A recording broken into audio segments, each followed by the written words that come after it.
Hello everyone, welcome to Commerce Net Achievers. My name is Talvir Singh और स्वागत है सभी का आज की क्लास में। ये हमारी सीरीज चल रही है डेली वन क्वेश्चन की, जिसके अंदर मैं आप लोगों को ऑलरेडी 36 लेसन दे चुका हूँ। आज 37th लेसन है। अगर आपने वो लेसन्स नहीं देखे हैं तो आप बहुत कुछ मिस कर रहे हो। उन सारी क्लासेस को जाके देखिए। 5-5, 6-6 मिनट की वीडियोज़ हैं। इतनी हेल्प आपको होगी, आप इसके बारे में इमेजिन भी नहीं कर सकते हैं। उसके साथ साथ चैनल पे पहली बार आए हो तो चैनल को सब्सक्राइब कर लेना। उसके साथ जो बेल आइकन बना है उसे ज़रूर से प्रेस कर लेना, ताकि जो भी मैं वीडियो अपलोड करूं उसकी नोटिफिकेशन आपको सबसे पहले मिले और आपकी प्रिपरेशन और अच्छे तरीके से चलती रहे। उसके साथ साथ अगर आपने अभी तक मेरा टेलीग्राम चैनल ज्वाइन नहीं किया है तो ज्वाइन कर लीजिए। 80,000 बच्चे जुड़े हुए हैं।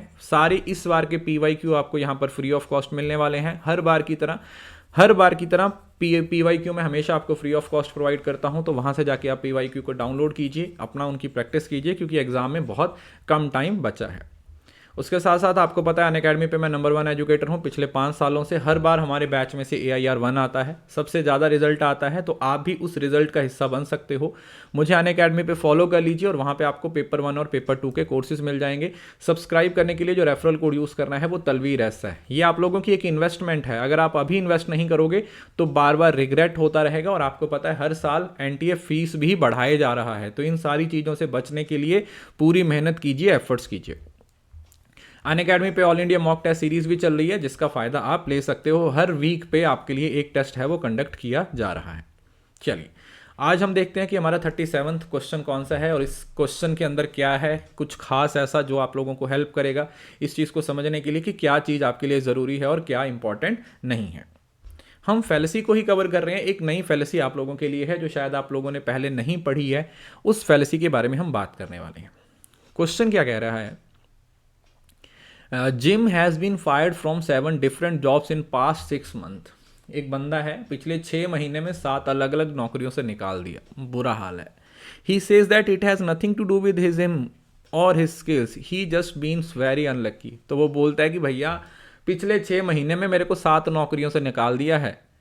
मैं ऐसा नहीं है कि मैं काम अच्छा नहीं करता हूँ, मेरी किस्मत खराब है कि मेरे को हर बार जॉब से निकाल दिया जाता है। लिखा ना, जिम को पिछले 6 महीनों में 7 अलग अलग नौकरियों से निकाल दिया गया है। वो कहता है कि इसका उससे या उसके कौशल से कोई लेना देना नहीं है, वो अभी बहुत बदकिस्मत रहा है, वो तो सिर्फ बदकिस्मत है।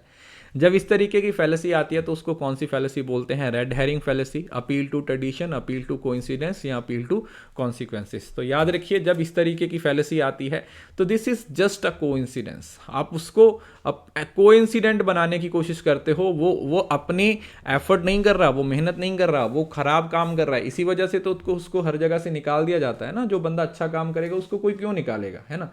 अगर आप मेहनत कर रहे हो, किसी कंपनी में काम कर रहे हो या कुछ भी कर रहे हो, अगर आप मेहनत कर रहे हो तो फिर थोड़ी ना आपको कोई निकालेगा।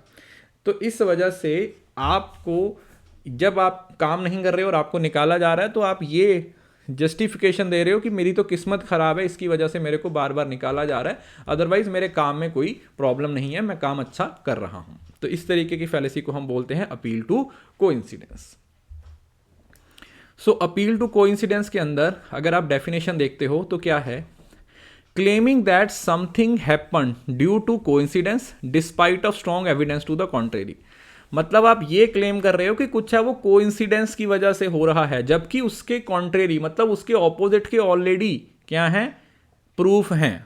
मतलब आप पिछले 4 साल से लगातार फेल हो रहे हो, लेकिन फिर भी आप बोल रहे हो कि फेल तो मैं हो रहा हूं, लेकिन मैं बहुत इंटेलिजेंट हूं, मैं बहुत पढ़ता हूं, मैं बहुत मेहनत करता हूं, लेकिन लगातार फेल हो रहे हो। तो ऑपोजिट हो गया ना। जैसे ये देखो, एग्जाम्पल क्या है? Sure, I have lost every game so far but I still think I am a great player. मैंने जितनी भी गेम खेली हैं, जितने भी प्ले किए हैं, सारे में हारा हूं, लेकिन फिर भी मैं बहुत ग्रेट प्लेयर हूं। तो असल में जो रिजल्ट है वो तो आपकी बात के ऑपोजिट है ना।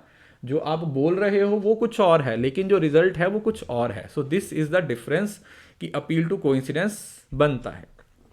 So, it is a logical fallacy in which one asserts that a certain event must have occurred due to coincidence, despite all the evidence of the contrary. As such, it is a form of slothful induction, a flawed induction argument that reject a reasonable conclusion even though there are strong evidence to it. मतलब आप किसी conclusion को direct reject कर दिया कि ऐसा तो हो ही नहीं सकता, लेकिन ऐसा है।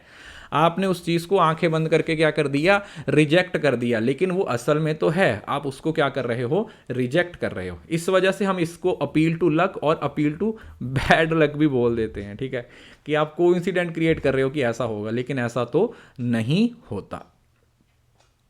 क्लियर है जी? तो आई होप कि ये फैलेसी आप लोगों को समझ आ गई होगी।